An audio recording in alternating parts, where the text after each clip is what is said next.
I'm Kenneth, a relationship coach and a psychotherapist. Every relationship is different and every breakup is different. Work with me and you'll get professional help on your situation.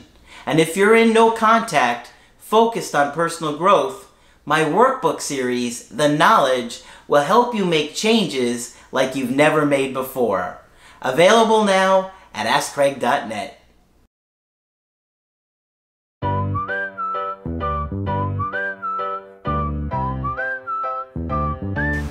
Hi there, I'm Coach Kenneth. I'm Coach Margaret. And today we're going to be looking at new research on attachment.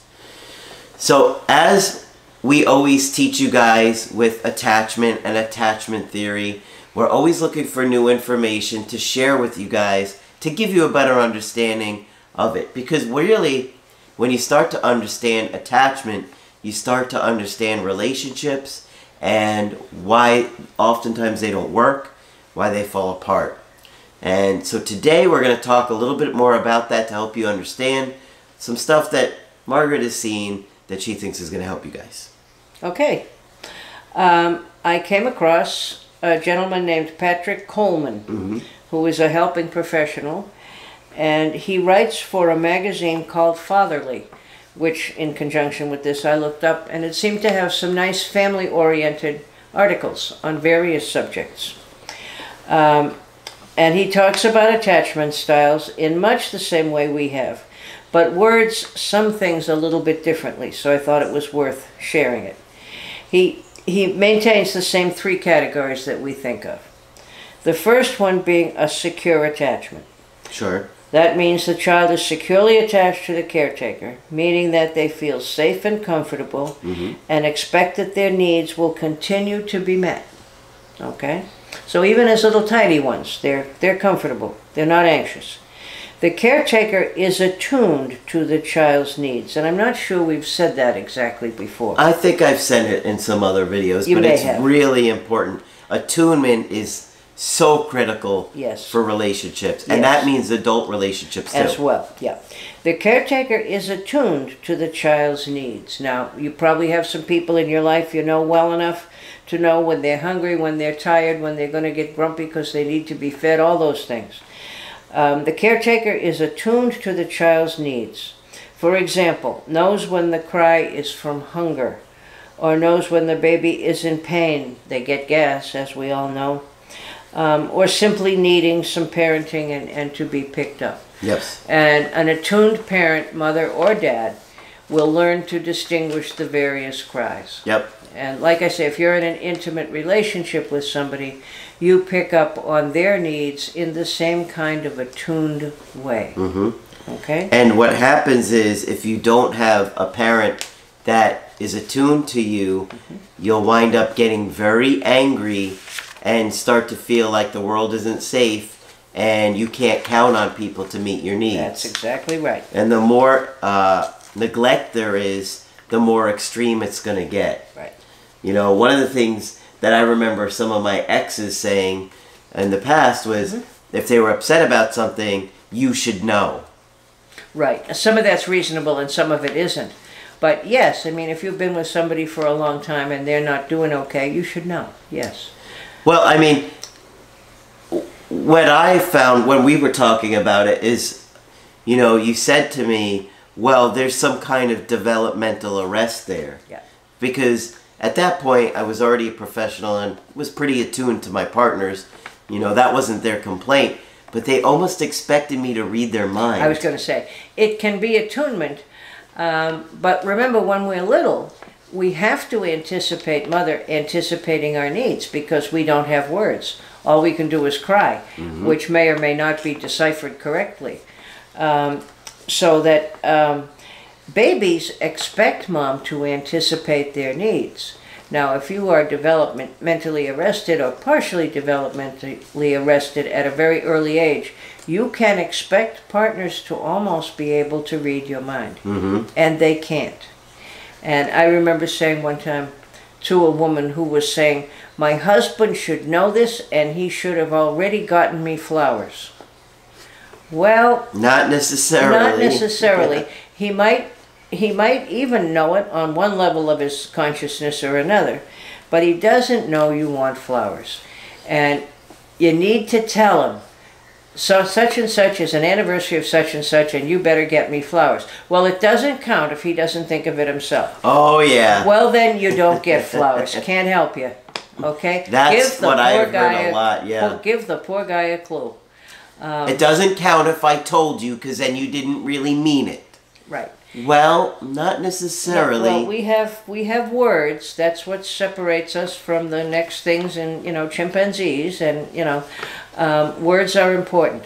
And if you've got somebody who's busy, as most adult human beings are these days, they may not have a chance to think of it. Absolutely. So don't do points like that. And don't hold somebody hostage who's going to get in trouble who didn't even do anything. Right? Exactly. Yeah. An avoidant attachment. The child has repeatedly looked to have needs met and has reached out to the caretaker. Mm-hmm. The caretaker is not attuned at all. Yeah. Okay? And the Big child problem. concludes that he or she is on their own. I reached out and reached out and reached out, and you didn't respond. So I guess it's not a good idea to count on other people to meet my needs or soothe me or even feed me. And so what do you think is going to happen when they grow up? You think you're going to have a partner that they count on you, or they trust you, or they open up to you? No, because they're so hurt and angry at the way they were treated by the people they loved, that they're going to be very sensitive, and when you hurt them in those same ways, it's going to be explosive. Yeah. Right? They will never be comfortable depending on others to meet their needs. Okay?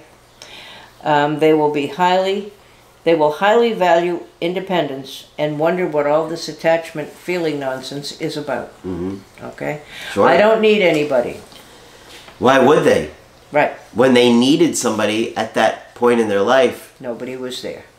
So why would they need somebody now when they could take care of most of the other needs? Right. And that's a pretty early developmental arrest. Because remember, babyhood is all about being responded to. We can't do anything for ourselves. Okay?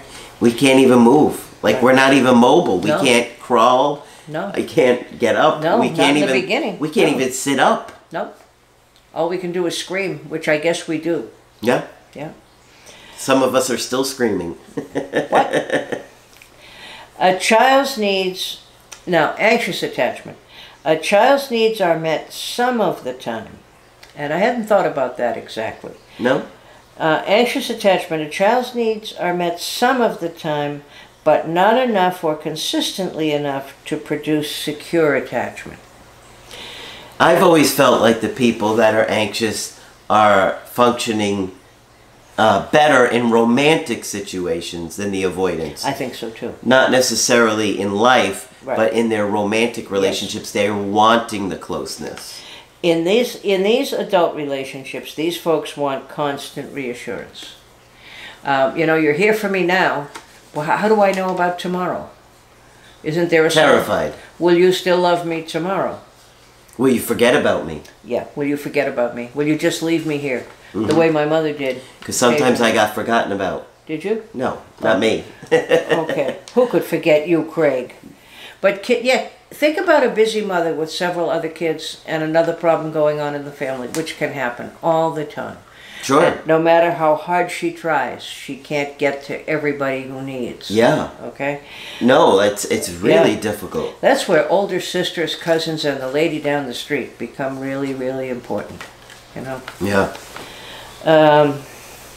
So the child's needs are met some of the time, but not enough of the time to be secure. And that's where people want the reassurance. Will you still be here tomorrow? How do I know you're not seeing somebody else? How do I know you won't run off with somebody else? Mm-hmm. All those questions. And any kind of trauma at that age is going to have a massive impact on it. Oh, God, yes. I talked to a guy yesterday that his ex-girlfriend, had 5 other siblings. Mm. And when she was like, I don't know, 3 or 4 years old, the father passed away. Mm. So now there's 5 siblings total. Dad passes away. So now you got a mom who's got 5 kids by Good herself. Lord, yeah. So, hooks up with another guy, has another kid, Oh. and then that guy's out of the picture. What do you think is going on with her? Wow. Yeah. Yeah. That's massive trauma right there. It's massive trauma right there. And I mean, it wasn't that anybody planned to neglect this child, but it certainly did happen, I can assure you. How could you physically have the time or the energy Right. to take care of 6 kids I by always, yourself? one of the questions I like to ask people when they come to me is, who in this world has treated you the best? Who in this world has been the nicest to you? And it was striking in the prison system that most of them would say an older sister. They came from disorganized families where mother wasn't all that available, but a lot of them had been emotionally rescued, to whatever extent they were, by an older sister. It was nice to hear, because older sisters don't often get much credit, you know? All right, so for the past few years it has been accepted pretty generally that about 50% of the population is securely attached. Which we don't really agree with. Well, the other thing is, you got to remember, we haven't seen the most securely attached in our That's profession. true too. I still find it hard to believe. And that the other 50% is made up of anxious and avoidant folks. And disorganized. Yes, they're there, but it's a whole other issue. We can talk about it again. With avoidant being, a little more common than anxious. Okay? You think?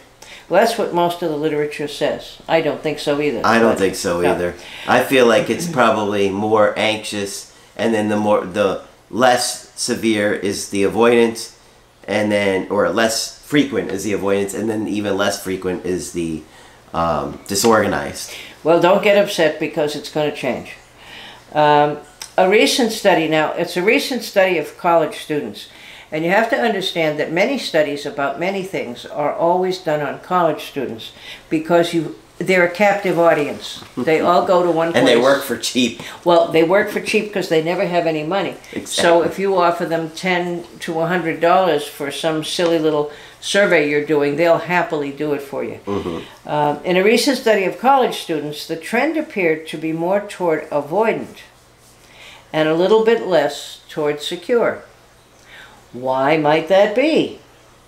Some say it's kids being moved around, because most families have 2 working parents. And kids get moved around between parents and daycare and grandma and the lady down the street. So that there's more child care outside of the home than there used to be. So that's one explanation. The next question is, or is it the countless hours with electronic screens? What do you think, Mr. Craig? Interesting. I think so too. I'd be inclined to blame the electronics faster. Because, although, what do I know? I never had to deal with childcare. It depends on when you think that the most influence occurs. If you're in daycare and being moved around from babysitter to babysitter and so forth and left alone, that certainly can do a job on you. But if everybody has their face in a screen in your house, even your caregivers, that's a whole other thing. It's hard to know. Certainly the combination would lead a little more toward avoidant. Yeah. Interesting. Yeah. But then again, you wonder about how people act with their screens, their tablets, their phones. Yeah. They're constantly looking at what everybody's doing, where everybody's at. Yeah. So maybe they're less anxious because they could see where everybody's at, what everybody's doing. Maybe, but it's You don't have to wonder about it's going from secure to avoidant. Remember, I watched a little boy. I was in a Dunkin' Donuts not long ago, and I was watching a little boy with his mother, and she was totally absorbed in her cell phone. Yeah. And the poor little thing, he pulled on her sleeve for a while, and that didn't get him anywhere. And then he played with the sugar and tried to get her attention another way. He tried to get her attention about 6 different ways. And finally, he knocked over the smiling, standing cardboard sign. I don't even remember what it said. Welcome to McDonald's or Dunkin' Donuts, or whatever it was. And finally, he knocked over the sign, and that got his attention. But then she was angry at him, and I thought, oh God, I don't like the looks of this. You know, he had to escalate to the point of getting in trouble to get her to respond to him. Yeah. And he was pretty little. He was physically big for his age, but he was little. Maybe he got upset because there was a McDonald's signs at Dunkin' Donuts. Did I say that? Did I mix that up? I'm very sorry. Yes, he may have been. I don't think he read too well by that time. Well, he knows Ronald. He probably does. But anyway, you could just see where that was going, you know? Yeah. So it's hard to know. And it will take some studies of the New Deal here.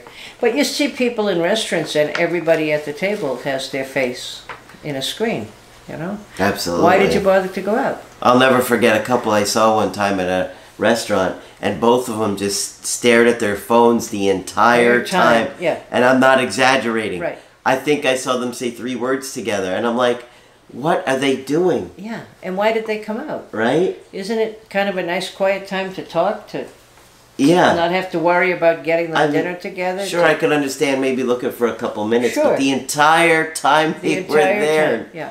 nobody said anything to each other. Unbelievable. Yeah. All right, so hopefully that was helpful to getting you to understand attachment a little bit better. It's always good to think about it in your own life. If you're around babies, if you have relatives, talk to them. They don't care what you tell them. Yeah, no, if you have children, Yeah. this is so Grandchildren, critical. other children, any children, talk to them. Those first, years of their life, you cannot spoil a child, No. and you cannot spoil an infant. Anybody that tells you that, choke them out, okay? And say that's from Coach Margaret. That's right. Yeah, blame me. I'm tough and big. Yeah. So, hopefully, understanding attachment can help you understand your friends, your family, and of course your romantic partners, and figuring out what was going on with your ex and part of the reason for the breakup. To this day, I hear people say, don't pick the baby up too much because they'll get spoiled. An infant can't plot to manipulate you. All the infant knows is that if it gets picked up, it's happy. And it's programmed for contact. You can't spoil an infant and they can't plot against you. No. No. Horrible. Horrible to think that Right. someone would even believe that. Yeah. Okay, so when you want to get our help personally, just go to my website, askcraig.net. Sign up for the coaching option that works best for you. I do email coaching and I do Skype. Margaret is also available for Skype coaching. Yes, I'll be happy to talk with you if you want to call me. And if you can't get my attention, knock over the nearest sign. Just click on Margaret on the top of the website. But that's it for this video. I'm Coach Craig Kenneth. I'm Coach Margaret. And we will talk with you soon.